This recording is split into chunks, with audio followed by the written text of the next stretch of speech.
Vigilance ਨੇ ਕਰੀਬ 7 ਘੰਟੇ ਸਾਬਕਾ ਸੀਐਮ ਚੰਨੀ ਤੋਂ ਕੀਤੀ ਪੁੱਛਗਿੱਛ। ਵਿਜੀਲੈਂਸ ਦਫ਼ਤਰ ਤੋਂ ਬਾਹਰ ਆ ਕੇ ਗਰਜੇ ਚੰਨੀ, ਕਿਹਾ ਸਰਕਾਰ ਨੇ ਜੋ ਕਰਨਾ ਕਰ ਲਵੇ, ਬਦਨਾਮ ਕਰਨ ਦੀ ਥਾਂ ਮੈਨੂੰ ਦੱਸਣ 170 ਕਰੋੜ ਦੀ ਜਾਇਦਾਦ ਕਿੱਥੇ ਹੈ।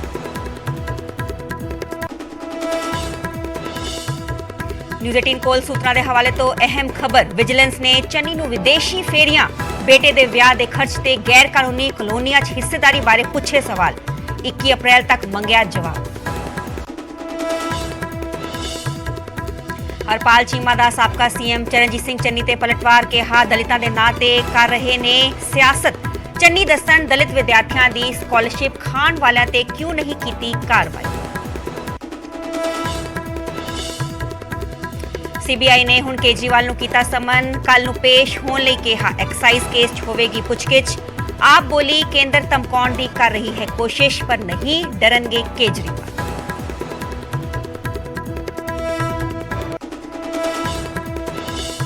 ਜਥੇਦਾਰ ਦੀ ਅੰਮ੍ਰਿਤਪਾਲ ਨੂੰ ਸਰੈਂਡਰ ਦੀ ਸਲਾਹ ਤੇ ਬੋਲੇ ਐਮਪੀ ਸਿਮਰਨਜੀਤ ਸਿੰਘ ਮਾਨ, ਕਿਹਾ ਸਿੱਖ ਕਦੇ ਸਰੈਂਡਰ ਨਹੀਂ ਕਰਦੇ।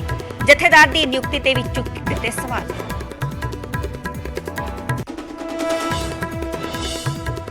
ਸੁਖਬੀਰ ਸਿੰਘ ਬਾਦਲ ਨੇ ਪੀਐਮ ਨੂੰ ਲਿਖੀ ਚਿੱਠੀ, ਕਿਹਾ ਐਨਐਸਏ ਤੇ ਯੂਆਪਾ ਵਰਗੇ ਕਾਲੇ ਕਾਨੂੰਨ ਕੀਤੇ ਜਾਣ ਰੱਦ।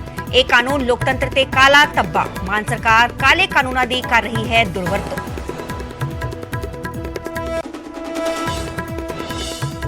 ਦਿੱਲੀ ਦੀ ਤਿਹਾੜ ਜੇਲ੍ਹ 'ਚ ਗੈਂਗਸਟਰ ਪ੍ਰਿੰਸ ਤੇਵਤੀਆ ਦਾ ਕਤਲ। ਰੋਹਿਤ ਚੌਧਰੀ ਗੈਂਗ ਤੇ ਲੱਗੇ ਕਤਲ ਦੇ ਇਲਜ਼ਾਮ। ਗੈਂਗਸਟਰ ਲਾਰੈਂਸ ਬਿਸ਼ਨੋਈ ਦਾ ਸਾਥੀ ਸੀ ਮ੍ਰਿਤਕ ਪ੍ਰਿੰਸ ਤੇਵਤੀਆ।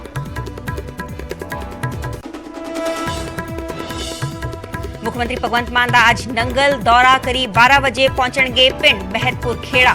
ਕਾਲਜ ਦੀ ਨਵੀਂ ਇਮਾਰਤ ਦਾ ਰੱਖਣਗੇ ਨੀਂਹ ਪੱਥਰ।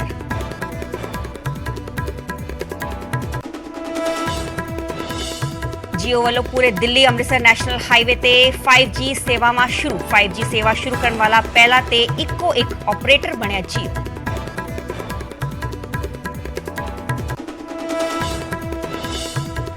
ਖਾਲਸਾ ਸਾਜਨਾ ਦਿਵਸ ਤੇ ਵਿਸਾਖੀ ਮੌਕੇ ਦਰਬਾਰ ਸਾਹਿਬ 'ਚ ਦਿਖਿਆ ਅਲੌਕਿਕ ਨਜ਼ਾਰਾ। ਦੀਪਮਾਲਾ ਤੇ ਆਤਿਸ਼ਬਾਜ਼ੀ ਨਾਲ ਜਗਮਗਾ ਉੱਠਿਆ ਦਰਬਾਰ ਸਾਹਿਬ।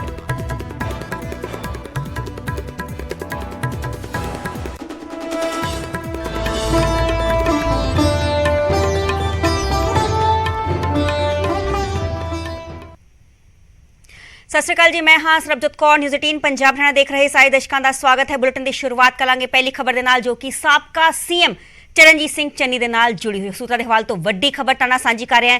ਕੱਲ ਸਾਬਕਾ ਸੀਐਮ ਚਰਨਜੀਤ ਸਿੰਘ ਚੰਨੀ ਦੀ ਪੇਸ਼ੀ ਹੋਈ ਸੀਗੀ ਵਿਜੀਲੈਂਸ ਦੇ ਅੱਗੇ, ਤੇ ਚੰਨੀ ਨੂੰ ਵਿਜੀਲੈਂਸ ਨੇ ਕਈ ਤਰ੍ਹਾਂ ਦੇ ਤਿੱਖੇ ਸਵਾਲ ਜਵਾਬ ਕੀਤੇ ਨੇ। ਗੈਰ ਕਾਨੂੰਨੀ ਕਲੋਨੀਆਂ 'ਚ ਹਿੱਸੇਦਾਰੀ ਤੇ ਵੀ ਉਹਨਾਂ ਤੋਂ ਵੱਲੋਂ ਸਵਾਲ ਪੁੱਛਿਆ ਗਿਆ। ਇਸ ਦੇ ਨਾਲ ਪ੍ਰਵੀਨ ਬਿਲਡਰ ਨਾਲ ਹਿੱਸੇਦਾਰੀ ਤੇ ਸਵਾਲ ਪੁੱਛੇ ਗਏ। ਤੇ ਕੱਲ ਦੀਆਂ ਤੁਹਾਨੂੰ ਤਸਵੀਰਾਂ ਵਿਖਾ ਰਹੇ ਹਾਂ ਜਦੋਂ ਕਿ ਸਾਬਕਾ ਸੀਐਮ ਚਰਨਜੀਤ ਸਿੰਘ ਚੰਨੀ ਪਹੁੰਚੇ ਸੀਗੇ ਵਿਜੀਲੈਂਸ ਦਫ਼ਤਰ ਮੋਹਾਲੀ ਤੇ ਉਹਨਾਂ ਤੋਂ ਆਮਦਨ ਤੋਂ ਵੱਧ ਜਾਇਦਾਦ ਦੇ ਮਾਮਲੇ 'ਚ ਸਵਾਲ ਜਵਾਬ ਕੀਤੇ ਗਏ ਸੀਗੇ। ਉੱਥੇ ਹੀ ਵਿਜੀਲੈਂਸ ਦੇ ਵੱਲੋਂ ਕਈ ਤਿੱਖੇ ਸਵਾਲ ਜਵਾਬ ਉਹਨਾਂ ਤੋਂ ਕੀਤੇ ਗਏ ਤੇ ਚੰਨੀ ਨੂੰ ਵਿਜੀਲੈਂਸ ਨੇ ਕਈ ਤਿੱਖੇ ਸਵਾਲ ਜਵਾਬ ਕੀਤੇ, ਜਿਨ੍ਹਾਂ ਤੋਂ ਅਮਰੀਕਾ ਤੇ ਕੈਨੇਡਾ 'ਚ ਕੀਤੇ ਨਿਵੇਸ਼ ਨੂੰ ਲੈ ਕੇ ਵੀ ਸਵਾਲ ਪੁੱਛੇ ਗਏ।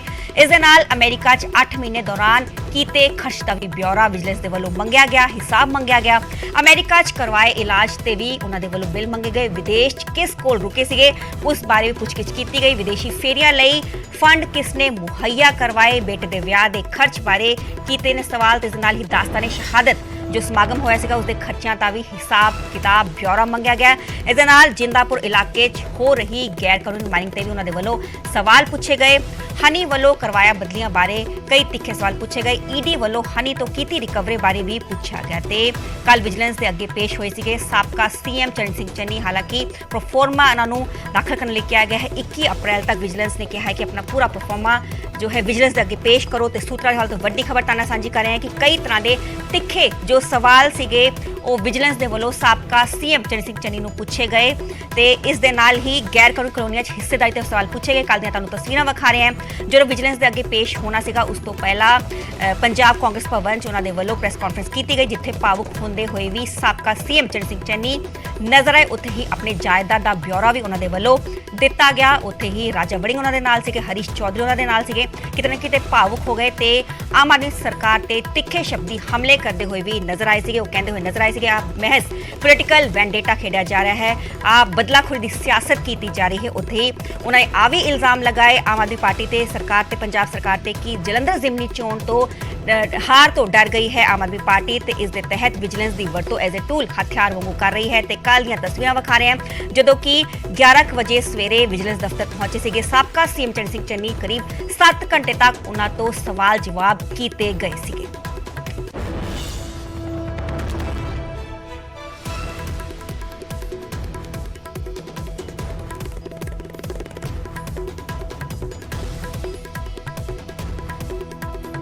ਕੱਲ ਸਾਬਕਾ ਸੀਐਮ ਚੰਨੀ ਤੋਂ ਕਰੀਬ 7 ਘੰਟੇ ਤੱਕ ਵਿਜੀਲੈਂਸ ਨੇ ਸਵਾਲ ਕੀਤੇ ਤੇ ਸਵਾਲਾਂ ਦੇ ਗੇੜ ਤੋਂ ਬਾਅਦ ਚੰਨੀ ਸਰਕਾਰ ਤੇ ਵਰਦੇ ਨਜ਼ਰ ਆਏ ਤੇ ਸਰਕਾਰ ਨੂੰ ਸਿੱਧੀ ਚੇਤਾਵਨੀ ਦੇ ਦਿੱਤੀ ਕਿ ਕਰੋੜਾਂ ਦੀ ਜਾਇਦਾਦ ਸਾਬਿਤ ਕਰਕੇ ਵਿਖਾਓ, ਜਿਸ ਤੇ ਆਪ ਨੇ ਵੀ ਪਲਟਵਾਰ ਕੀਤਾ। ਹੋਈ ਹੈ ਪੁੱਛਗਿੱਛ ਤੋਂ ਬਾਅਦ ਚਰਨਜੀਤ ਸਿੰਘ ਚੰਨੀ ਬਾਹਰ ਆਏ ਨੇ।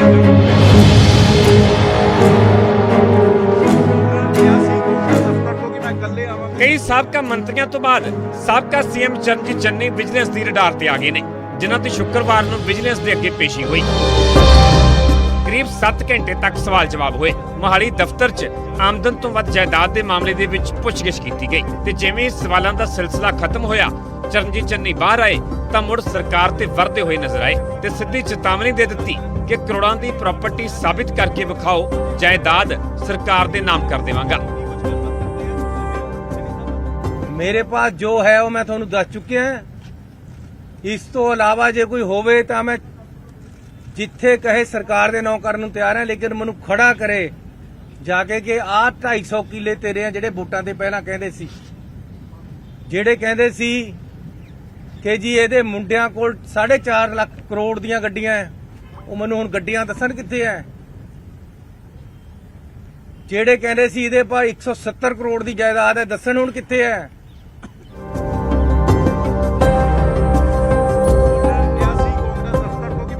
ਚੰਨੀ ਦੀ ਵਿਜੀਲੈਂਸ ਦੇ ਅੱਗੇ ਪੇਸ਼ੀ ਤੋਂ ਪਹਿਲਾਂ ਕਾਂਗਰਸ ਲੀਡਰਸ਼ਿਪ ਦਾ ਪੂਰਾ ਸਾਥ ਮਿਲਿਆ। ਸੱਜੇ ਖੱਬੇ ਰਾਜਾ ਵੜਿੰਗ ਤੇ ਬਾਜਵਾ ਸਣੇ ਸੀਨੀਅਰ ਆਗੂ ਬੈਠੇ ਹੋਏ ਨਜ਼ਰ ਆਏ ਤਾਂ ਇੱਥੇ ਵੀ ਚਰਨਜੀਤ ਚੰਨੀ ਨੇ ਸਰਕਾਰ ਨੂੰ ਨਿਸ਼ਾਨੇ ਤੇ ਲਿਆ। ਭਾਵੁਕ ਹੁੰਦੇ ਹੋਏ ਆਪਣੀ ਜਾਇਦਾਦ ਦਾ ਬਿਊਰਾ ਵੀ ਦਿੱਤਾ। ਮੇਰਾ ਘਰ ਕਰਜ਼ਾ ਹੀ ਹੋਇਆ ਹੈ, ਮੇਰੇ ਕੁਰਕੀ ਦੇ ਆਰਡਰ ਹੋਏ ਹੋਏ ਆ ਘਰ ਦੇ। ਮੰਨ ਲੂਗੇ ਤੁਸੀਂ? ਮੰਨੂਗਾ ਭਗਵੰਤ ਮਾਨ? ਹਾਈ ਕੋਰਟ ਤੋਂ ਸਟੇ ਲੈ ਕੇ ਆਈ ਵੀ ਹੈ ਮੈਂ ਆਪਣੇ ਘਰ ਦੀ ਕੁਰਕੀ ਦੀ।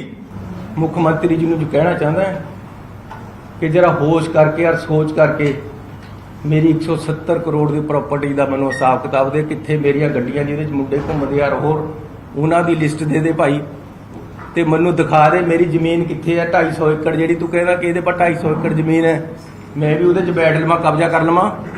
ਮੈਨੂੰ ਮੇਰੇ ਪਲਾਟ ਦਿਖਾ ਦੇ ਕਿੱਥੇ ਹੈ।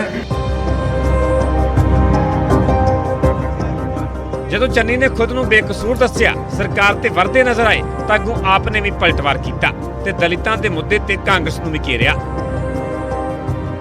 ਅੱਜ ਜਿਹੜਾ ਵੀ ਵਿਅਕਤੀ ਦਲਿਤਾਂ ਦੇ ਨਾਂ ਤੇ ਮਗਰਮੱਛ ਦੇ ਹੰਝੂ ਬਹਾ ਰਹੇ ਨੇਗੇ, ਜਿਹੜੇ ਸਾਬਕਾ ਮੁੱਖ ਮੰਤਰੀ ਚਰਨਜੀਤ ਸਿੰਘ ਚੰਨੀ ਜੀ ਦਲਿਤਾਂ ਦੇ ਨਾਂ ਤੇ ਮਗਰਮੱਛ ਦੇ ਹੰਝੂ ਬਹਾ ਰਹੇ ਨੇਗੇ। ਪੰਜਾਬ ਦੇ ਲੋਕਾਂ ਨੂੰ ਪਤਾ ਹੈਗਾ ਕਿ ਉਹਨਾਂ ਦੇ ਸਮੇਂ ਦੌਰਾਨ ਪੰਜਾਬ ਦੇ ਦਲਿਤਾਂ ਦੇ ਵਿਦਿਆਰਥੀਆਂ ਦਾ ਪੈਸਾ ਖਾਧਾ ਗਿਆ, ਜਿਹੜੇ ਪੜ੍ਹਾਈ ਦੇ ਪੈਸੇ ਉਹਨਾਂ ਕੋਲੇ ਆਉਣੇ ਸੀ ਉਹ ਪੈਸੇ ਖਾਧੇ ਗਏ। ਪੰਜਾਬ ਦੇ ਅੰਦਰ ਦਲਿਤਾਂ ਦੇ ਨਾਂ ਤੇ ਵੱਡੀਆਂ ਵੱਡੀਆਂ ਖੇਡਾਂ ਖੇਡੀਆਂ ਗਈਆਂ, ਲੇਕਿਨ ਪੰਜਾਬ ਦੇ ਦਲਿਤਾਂ ਨੂੰ, ਗਰੀਬ ਲੋਕਾਂ ਨੂੰ ਕੋਈ ਵੀ ਕਿਸੇ ਵੀ ਸਕੀਮ ਦਾ ਕੋਈ ਫਾਇਦਾ ਨਹੀਂ ਹੋਇਆ ਹੈਗਾ। ਜ਼ਿਕਰਯੋਗ ਹੈ ਕਿ ਪਹਿਲਾਂ ਚਰਨਜੀਤ ਚੰਨੀ ਨੂੰ 20 ਅਪ੍ਰੈਲ ਨੂੰ ਤਲਬ ਕੀਤਾ ਗਿਆ ਸੀ, ਪਰ ਅਚਾਨਕ 14 ਅਪ੍ਰੈਲ ਨੂੰ ਪੇਸ਼ ਹੋਣ ਦਾ ਸੰਮਨ ਜਾਰੀ ਕਰ ਦਿੱਤਾ ਗਿਆ। ਹਾਲਾਂਕਿ ਚੰਨੀ ਖੁਦ ਨੂੰ ਬੇਕਸੂਰ ਦੱਸ ਰਹੇ ਨੇ, ਪਰ ਆਪ ਨੇ ਸਾਫ਼ ਕਰ ਦਿੱਤਾ ਹੈ ਕਿ ਹਰ ਭ੍ਰਿਸ਼ਟਾਚਾਰੀ ਦੇ ਖਿਲਾਫ ਐਕਸ਼ਨ ਹੋਵੇਗਾ। ਮੋਹਾਲੀ ਤੋਂ ਪੰਕਜ ਕਪਾਹੀ ਤੇ ਚੰਡੀਗੜ੍ਹ ਤੋਂ ਮਨੋਜ ਰਾਠੀ, ਨਿਊਜ਼ 18 ਪੰਜਾਬ। ਹੁਣ ਗੱਲ ਕਰਾਂਗੇ ਆਪ ਸੁਪਰੀਮੋ ਅਰਵਿੰਦ ਕੇਜਰੀਵਾਲ ਦੀ। ਕੇਜਰੀਵਾਲ ਨੂੰ ਸਮਨ ਕੀਤਾ ਗਿਆ ਹੈ ਸੀਬੀਆਈ ਦੇ ਵੱਲੋਂ। ਦੱਸਦੇ ਕਿ ਕੱਲ ਸਮਨ ਜਾਰੀ ਕੀਤੇ ਗਏ ਨੇ। 16 ਅਪ੍ਰੈਲ ਨੂੰ ਉਹਨਾਂ ਨੂੰ ਸੀਬੀਆਈ ਦੇ ਅੱਗੇ ਪੇਸ਼ ਹੋਣ ਲਈ ਸਮਨ ਜਾਰੀ ਕੀਤੇ ਗਏ ਨੇ। ਦਰਅਸਲ ਕਥਿਤ ਐਕਸਾਈਜ਼ ਕੇਸ 'ਚ ਪੁੱਛਗਿੱਛ ਕੀਤੀ ਜਾਏਗੀ। ਸੀਬੀਆਈ ਦੇ ਵੱਲੋਂ ਕੇਂਦਰ ਧਮਕਾਉਣ ਦੀ ਕੋਸ਼ਿਸ਼ ਕਰ ਰਹੀ ਹੈ। ਆਮ ਆਦਮੀ ਪਾਰਟੀ ਦਾ ਕਹਿਣਾ ਹੈ ਜਿਵੇਂ ਹੀ ਕੱਲ ਸਮਨ ਜਾਰੀ ਕੀਤੇ ਗਏ ਕਿ 16 ਅਪ੍ਰੈਲ ਨੂੰ ਸੀਬੀਆਈ ਦੇ ਅੱਗੇ ਅਰਵਿੰਦ ਕੇਜਰੀਵਾਲ ਨੇ ਪੇਸ਼ ਹੋਣਾ ਹੈ ਤੇ ਆਪ ਸੰਸਦ ਸੰਜੇ ਸਿੰਘ ਦੇ ਵੱਲੋਂ ਪ੍ਰੈਸ ਕਾਨਫਰੰਸ ਕੀਤੀ ਗਈ ਤੇ ਉੱਥੇ ਉਹਨਾਂ ਨੇ ਇਲਜ਼ਾਮ ਲਗਾਇਆ ਹੈ ਕਿ ਕੇਂਦਰ ਧਮਕਾਉਣ पाउण की कोशिश कर रही है। केजरीवाल किसी तो डरन वाले नहीं ने। दरअसल केंद्र की जो सरकार है वो अरविंद केजरीवाल ਨੂੰ जेल के अंदर पाना चाहती है। एक्साइज केस सिसोदिया की भी गिरफ्तारी हो चुकी है। 26 फरवरी को जो दिल्ली के साबका डिप्टी सीएम ने मनीष सिसोदिया ते जो सिक्ख्या मंत्री रह चुके हैं साबका, उन्होंने जो गिरफ्तारी हुई सी, सीबीआई ने जेल के अंदर ही 8 घंटे तक कोशिश की सी। उस तो बाद गिरफ्तारी पा दी गई सी। कथित एक्साइज घोटाला है तो इस जो हुण जो आम आदमी पार्टी सुप्रीमो अरविंद केजरीवाल को भी सीबीआई के वालों तलब किया गया है। कल यानी कि 16 अप्रैल को 11 बजे सीबीआई के अगे पेश होने लिए उन्होंने कहा गया है।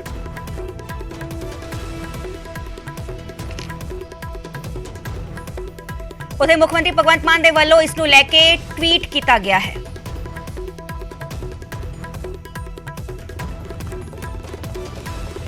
इस उन्होंने लिखा है कि लिखा है कि अरविंद केजरीवाल जी की आवाज़ नूं दबाना बहुत मुश्किल है। सच बोलण वाले लोगों के दिल च थां बनाउंदे ने। लोगों के दिलों चों कोई किसी नूं डिलीट नहीं कर सकता। असीं चट्टान की तरह उन्हां दे नाल खड़े हाँ। इनकलाब जिंदाबाद। ते आज ट्वीट किया गया है पंजाब के मुख्यमंत्री भगवंत मान के वालों किया गया है।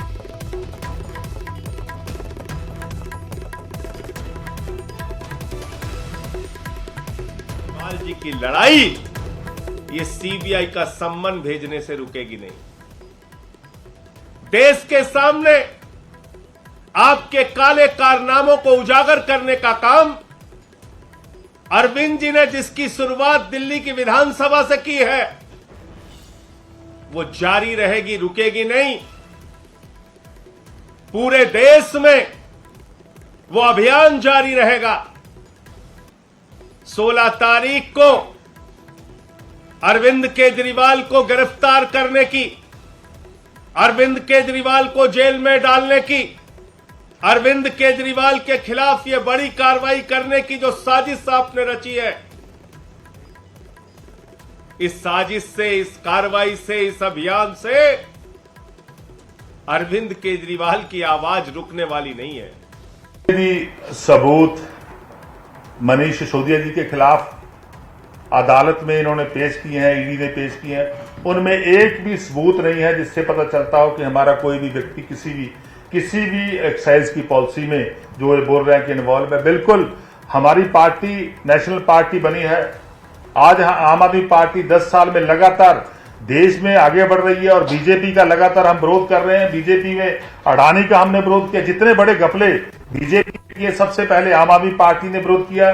सो बिल्कुल ईडी का, सीबीआई का दुरुपयोग जो है बीजेपी कर रही है।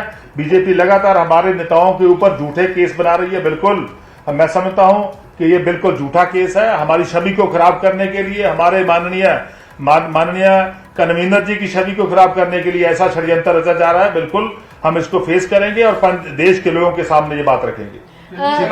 तो वो उनकी मर्जी के बिना नहीं हो सकती, उनकी स्टैंप के बिना नहीं हो सकती। और अब तो कुछ एविडेंस ऐसे भी रिकॉर्ड पे हैं कि विजय नायर के लेकर उन्होंने कहा था फेस टाइम पे कि हमारा ही आदमी है, और विजय नायर को सरकारी बंगला देकर रखा था। कैलाश रोड का जो मंत्री का बंगला था वो विजय नायर के पास था। तो स्पष्ट है कि खेल तो हुआ है और केजरीवाल जी की मर्जी को बिना नहीं हुआ कि जितना मर्जी शोर करते रहे। हिंदी में कहावत है चोर बचाए शोर, ये शोर करते रहे, पर सच ये है कि चोरी तो पकड़ी गई है। अरविंद केजरीवाल जी को सीबीआई ने शराब घोटाले में, एक्साइज घोटाले में 16 तारीख को समन किया है। अरविंद केजरीवाल जी ने मुख्यमंत्री रहते 3 लोगों की कमेटी बनाई, 3 मिनिस्टर ग्रुप बनाया, जिस मिनिस्टर ग्रुप को मनीष सिसोदिया जी हेड करे थे, सत्येंद्र जैन और ट्रांसपोर्ट मिनिस्टर थे। इन तीनों ने एक नकली पॉलिसी, नकली मेल्स के माध्यम से क्रिएट की, जो पॉलिसी एक्चुअल में उनको शराब के कारोबारियों ने दी थी, जिनसे मनीष सिसोदिया जी ने, अरविंद केजरीवाल जी ने पैसे लिए थे। अरविंद केजरीवाल जी के ये बहुत बड़े अमीर दोस्त, बहुत अमीर लोग थे ये, जो मनीष सिसोदिया जी के और अरविंद केजरीवाल जी के दोस्त थे। अरविंद केजरीवाल जी ने अपने दोस्तों को काम दिया और 12% उनसे कमीशन उनकी तय की, जिससे 6% कमीशन अरविंद केजरीवाल जी ने ली। अरविंद केजरीवाल जी अकेले ऐसे सीएम हैं जो इसलिए फाइल पे साइन नहीं करते क्योंकि वो पैसे लेते हैं। उनको पता है कि मैं रिश्वतें पैसे इकट्ठा कर रहा हूं, कल को मैं फंस जाऊंगा, इसलिए देश में अकेले चुने हुए मुख्यमंत्री जो किसी फाइल पे साइन नहीं करते। और आज जब सीबीआई ने उनको समन किया है तो पुख्ता सबूत हैं दिनेश अरोड़ा जो सरकारी गवाह बना, उसने भी बताया कि किस तरह मनीष सिसोदिया जी के साथ अरविंद केजरीवाल जी उनके जन्मदिन पर आते थे, और जब ये चोरी पकड़ी गई तो तुरंत वो फोटोएं जो थी सोशल मीडिया से डिलीट की गई अरविंद केजरीवाल जी द्वारा। अरविंद केजरीवाल जी के खिलाफ एक्साइज कमिश्नर से लेकर बाकी अफसरों ने बताया कि किस तरह ये पॉलिसी बाहर टेलर मेड पॉलिसी थी, लेकिन अरविंद केजरीवाल जी के कहने पे इस पॉलिसी को पास किया गया। अरविंद केजरीवाल जी, अब जब आप सीबीआई में जाएंगे तो अपनी डिग्री भी ले जाना, वो रिश्वत लेने वाली डिग्री, वो पैसे इकट्ठे करने वाली डिग्री, अब वो डिग्री भी जार जू के बताना कि मेरे पास तो पैसे इकट्ठे करने की डिग्री है और वो भी IIT से ली है। ਗੱਲ ਕਰਾਂਗੇ ਪੰਜਾਬ ਸਰਕਾਰ ਦੀ। ਪੰਜਾਬ ਨੇ ਕੇਂਦਰ ਤੋਂ ਬਕਾਇਆ RDF ਜਾਰੀ ਕਰਨ ਦੀ ਮੰਗ ਕੀਤੀ ਹੈ। ਸੀਐਮ ਭਗਵੰਤ ਮਾਨ ਨੇ ਇਸ ਬਾਬਤ ਕੇਂਦਰ ਨੂੰ दोहराई है मांग अपनी। केंद्र मंत्री पीयूष गोयल ਨੂੰ ਇਸ ਬਾਬਤ ਉਹਨਾਂ ਨੇ ਪੱਤਰ ਵੀ ਲਿਖਿਆ। ਉਹਨਾਂ ਨੇ ਕਿਹਾ ਕਿ 3% ਨਾਲ RDF ਦਾ 2872 ਕਰੋੜ ਜਾਰੀ ਕੀਤਾ ਜਾਏ, ਜਾਰੀ ਕਰਨ ਦੀ ਮੰਗ ਕੀਤੀ ਗਈ ਹੈ। ਉੱਥੇ ਉਹਨਾਂ ਲਿਖਿਆ ਕਿ ਕੇਂਦਰ ਵੱਲ 3 ਸੀਜ਼ਨ ਦਾ ਬਕਾਇਆ ਹਾਲੇ ਵੀ ਪੈਂਡਿੰਗ ਹੈ। 2021-22 ਦੀ ਝੋਨੇ ਦੀ ਖਰੀਦ ਦਾ 1110 ਕਰੋੜ ਬਕਾਇਆ ਹੋਣੇ ਵੀ ਪੈਂਡਿੰਗ ਹੈ। 2022-2023 ਦੀ ਕਣਕ ਦੀ ਖਰੀਦ ਦਾ 650 ਕਰੋੜ ਬਕਾਇਆ ਹੈ। ਇਸ ਦੇ ਨਾਲ ਹੀ 2022-23 ਦੀ ਝੋਨੇ ਦੀ ਖਰੀਦ ਦਾ 1112.40 ਕਰੋੜ ਬਕਾਇਆ ਪਿਆ ਹੈ। ਦੱਸ ਦਈਏ ਕਿ ਕੇਂਦਰ ਸਰਕਾਰ ਨੇ ਦੇਸ਼ ਦੇ ਸਾਰੇ ਸੂਬਿਆਂ ਨੂੰ ਮੰਡੀ ਫੀਸ ਤੇ RDF ਦਾ ਜੋ ਹਿੱਸਾ ਬਣਦਾ ਹੈ ਉਸ ਨੂੰ 2% ਕਰਨ ਲਈ ਕਿਹਾ ਹੈ, ਪਰ ਪੰਜਾਬ ਸਰਕਾਰ ਦਾ ਕਹਿਣਾ ਹੈ ਕਿ 2% RDF ਨਾਲ ਸਾਲਾਨਾ ਕਰੀਬ 2400 ਕਰੋੜ ਰੁਪਏ ਦਾ ਘਾਟਾ ਹੋਵੇਗਾ ਤੇ ਮੰਗ ਦੁਹਰਾਈ ਹੈ। ਸੀਐਮ ਭਗਵੰਤ ਮਾਨ ਨੇ ਇਸ ਬਾਬਤ ਪੀਯੂਸ਼ ਗੋਇਲ ਨੂੰ ਚਿੱਠੀ ਲਿਖੀ ਹੈ, ਪੱਤਰ ਲਿਖੀ ਹੈ ਤੇ ਪੰਜਾਬ ਦੀ ਕੇਂਦਰ ਨੂੰ ਦੁਹਰਾਇਆ ਹੈ ਕਿ RDF ਦਾ ਜਾਰੀ ਜੋ ਪੈਸਾ ਹੈ ਉਸ ਨੂੰ ਤੁਰੰਤ ਰਿਹਾ ਕੀਤਾ ਜਾਏ।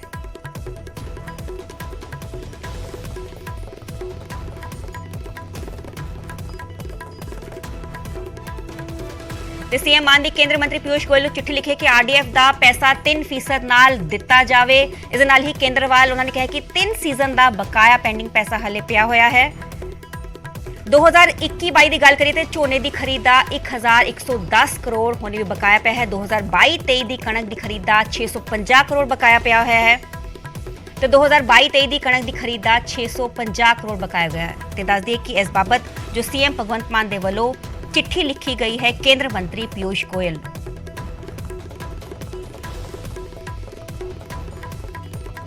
ਹੁਣ ਗੱਲ ਕਰਾਂਗੇ ਜਲੰਧਰ ਜ਼ਿਮਨੀ ਚੋਣ ਦੀ। ਜਲੰਧਰ ਜ਼ਿਮਨੀ ਚੋਣ ਨੂੰ ਲੈ ਕੇ ਦਲ ਬਦਲ ਦਾ ਦੌਰ ਲਗਾਤਾਰ ਜਾਰੀ ਹੈ। ਆਮ ਆਦਮੀ ਪਾਰਟੀ 'ਚ ਸ਼ਾਮਲ ਹੋਏ ਨੇ ਮੋਹਿੰਦਰ ਭਗਤ। ਕੱਲ੍ਹ ਹੀ ਉਹਨਾਂ ਦੇ ਵੱਲੋਂ ਪੱਲਾ ਫੜਿਆ ਗਿਆ ਹੈ। ਆਮ ਆਦਮੀ ਪਾਰਟੀ ਦਾ ਸਾਬਕਾ ਮੰਤਰੀ ਚੁੰਨੀ ਲਾਲ ਭਗਤ ਦੇ ਬੇਟੇ ਨੇ ਤੇ ਮੁੱਖ ਮੰਤਰੀ ਭਗਵੰਤ ਮਾਨ ਦੇ ਵੱਲੋਂ ਉਹਨਾਂ ਨੂੰ ਪਾਰਟੀ 'ਚ ਸ਼ਾਮਲ ਕਰਵਾਇਆ ਗਿਆ ਤੇ ਕੱਲ੍ਹ ਦੀਆਂ ਤਸਵੀਰਾਂ ਤੁਹਾਨੂੰ ਵਿਖਾ ਰਹੇ ਹਾਂ। ਤਸਵੀਰਾਂ 'ਚ ਨਜ਼ਰ ਆ ਰਹੇ ਨੇ ਮੋਹਿੰਦਰ ਭਗਤ, ਨਾਲ ਹੀ ਸੀਐਮ ਭਗਵੰਤ ਮਾਨ ਵੀ ਨਜ਼ਰ ਆ ਰਹੇ ਨੇ ਤੇ ਸਾਬਕਾ ਮੰਤਰੀ ਚੁੰਨੀ ਲਾਲ ਭਗਤ ਦੇ ਬੇਟੇ ਨੇ ਮੁੱਖ ਮੰਤਰੀ ਨੇ ਪਾਰਟੀ 'ਚ ਉਹਨਾਂ ਨੂੰ ਸ਼ਾਮਲ ਕਰਵਾਇਆ ਗਿਆ। ਕੱਲ੍ਹ ਦੀਆਂ ਤਸਵੀਰਾਂ ਤੁਹਾਨੂੰ ਵਿਖਾ ਰਹੇ ਹਾਂ। ਜਲੰਧਰ ਜ਼ਿਮਨੀ ਚੋਣ ਬੇਹੱਦ ਹੀ ਨੇੜੇ ਹੈ। 10 ਮਈ ਨੂੰ ਵੋਟਾਂ ਪੈਣੀਆਂ ਨੇ ਤੇ 13 ਮਈ ਨੂੰ ਨਤੀਜੇ ਐਲਾਨੇ ਜਾਣਗੇ। ਇਸ ਦੇ ਨਾਲ ਹੀ ਸਿਆਸੀ ਅਖਾੜਾ ਪੂਰੀ ਤਰ੍ਹਾਂ ਪੱਕ ਚੁੱਕਿਆ ਹੈ ਤੇ ਦਲ ਬਦਲ ਦਾ ਦੌਰ ਲਗਾਤਾਰ ਜਾਰੀ ਹੈ। ਇਸ ਤੋਂ ਪਹਿਲਾਂ ਅਸੀਂ ਵੇਖਿਆ ਸੀਗਾ ਕਿ ਕਾਂਗਰਸ ਦੇ ਸੁਸ਼ੀਲ ਰਿੰਕੂ ਦੇ ਵੱਲੋਂ ਛੱਡ ਕੇ ਆਮ ਆਦਮੀ ਪਾਰਟੀ ਦਾ ਪੱਲਾ ਫੜਿਆ ਸੀਗਾ ਤੇ ਉੱਥੋਂ ਆਮ ਆਦਮੀ ਪਾਰਟੀ ਨੇ ਜਲੰਧਰ ਜ਼ਿਮਨੀ ਚੋਣ ਦਾ ਕੈਂਡੀਡੇਟ ਉਹਨਾਂ ਨੂੰ ਐਲਾਨ ਦਿੱਤਾ ਗਿਆ। ਇਸ ਤੋਂ ਪਹਿਲਾਂ ਅਸੀਂ ਵੇਖਿਆ ਗਿਆ ਸੀਗਾ ਕਿ ਅਕਾਲੀ ਦਲ ਦੇ ਇੰਦਰ ਇਕਬਾਲ ਸਿੰਘ ਅਟਵਾਲ ਨੇ ਪੱਲਾ ਛੱਡ ਕੇ BJP ਦਾ ਪੱਲਾ ਫੜਿਆ ਸੀਗਾ ਤੇ ਉਹਨਾਂ ਨੂੰ BJP ਨੇ ਉੱਥੋਂ ਜਲੰਧਰ ਜ਼ਿਮਨੀ ਚੋਣ ਦਾ ਕੈਂਡੀਡੇਟ ਐਲਾਨ ਦਿੱਤਾ ਤੇ ਸਿਆਸੀ ਦਲ ਬਦਲ ਦਾ ਦੌਰ ਲਗਾਤਾਰ ਜਾਰੀ ਹੈ।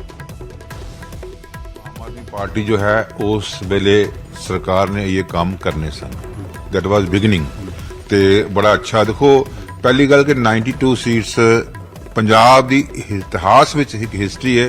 This is the only party, single party who get the 92 seats, you know better. इस करके हुण जो है हुण एक साल काम किया है। सो मैं अज देखा ना, आज ही आई खबर कि फसलें खेतों में और मुआवजा जो है वो खाते में। सो जो ये बीजेपी के खिलाफ प्रचार करोगे, क्योंकि प्रचार तो करना पैना, बीजेपी के खिलाफ प्रचार करोगे? देखो मैं मतलब कि हुण आज के बाद जो है आम आदमी पार्टी का कार्यकर्ता है, मैं फॉर द बेटरमेंट, मैं पार्टी जिहड़ा है उसनूं स्ट्रोंग करने वास्ते और यह सोच के आए हैं कि 2027 दे विच फिर पंजाब दे विच आम आदमी पार्टी सरकार बने।